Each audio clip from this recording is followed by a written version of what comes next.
วงเทอร์โบมิวสิกที่ท่านได้เบิ่งคลิปมาบ่โดนนี้สถานีวิทยุชุมชนเพิ่นแจ้งว่าสิมีการเกาโซ่แถวกองน้อยที่2มีทหารหลายนายนี่หนีการฝึกเพื่อไปซ้อมเต้นเพลงคันหูบ้านพวกทหารซุ่มห้าย่านเดือดกระเดาแตกก็เลยเอาสำลีกับเทสูไปนำข้าสันกูจองติดขอเวทีโลดสิได้เบิ่งมันใส่เก่งในอยู่บ่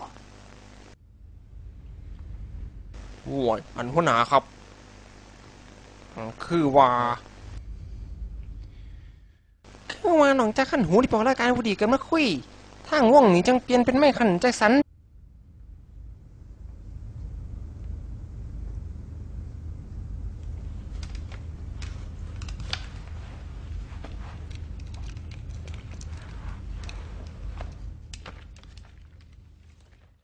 ไผที่เบิ่งแล้วบ่ได้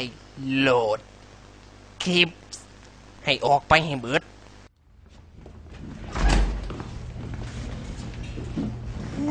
ตายบ่มึงหาที่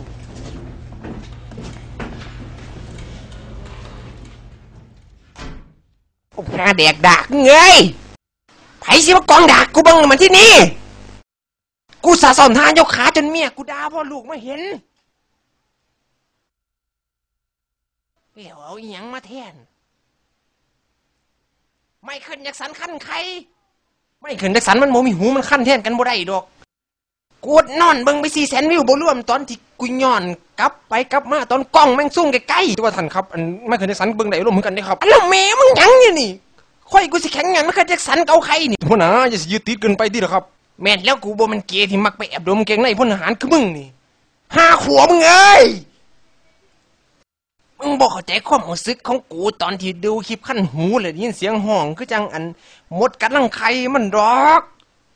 กูอิสาบักเท่าหัวล้านที่ยืนแม่งลอยไปมาหน้าเวทีนั่นมันย่ามเขาสิเอามือไปหับ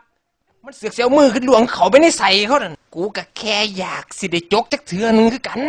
แต่อีหาวดีเสือกไปเสิร์นออกรายการอีกมันดิเสิร์นไปสอนเก่าให้มันบ่ได้นี่กูถึงเมียด่ากับพวกแห้งได้เดี๋ยวนี้ย้อนว่ากูบ่เอาผ้าไปตากเสือกเบิ่งแต่คลิปมันขอนมันนำหัวก็จะเถื่อละมือนึงกว่าหลังมือมันใส่มันเอาขี้หนูจะเผามันใส่ในถ้วยโจกุนกูเขาโรงพยาบาลไป3 มือพุ่นบ่สั่นก็เอากางเกงในกูให้แมวไปกัดเล่นเบิ่งมันติล่ะแต่ว่ากูสิบ่เครียดหัวข้อมันดอกถ้ากูได้เบิ่งคันหูสดๆแบบนี้กินน้ำมื้อนี้นั่นผิดที่ว่ามื้อนี้มึงดมกินขี้แห่พวกมึงแทนนั่นติล่ะบ่เป็นหยังเด้อกินของเจ้าเขามาเข้าไปในห้องดอก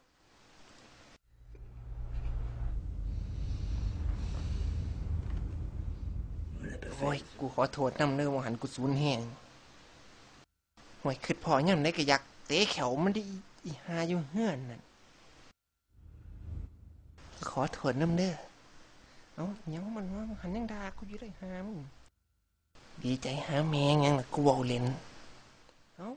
หาอย่างนี้กวนไอ้แน่ล่ะ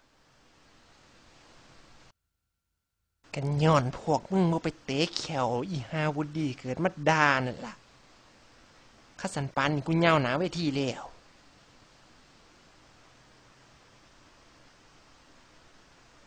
ตบกับบานจักบาทซะบ่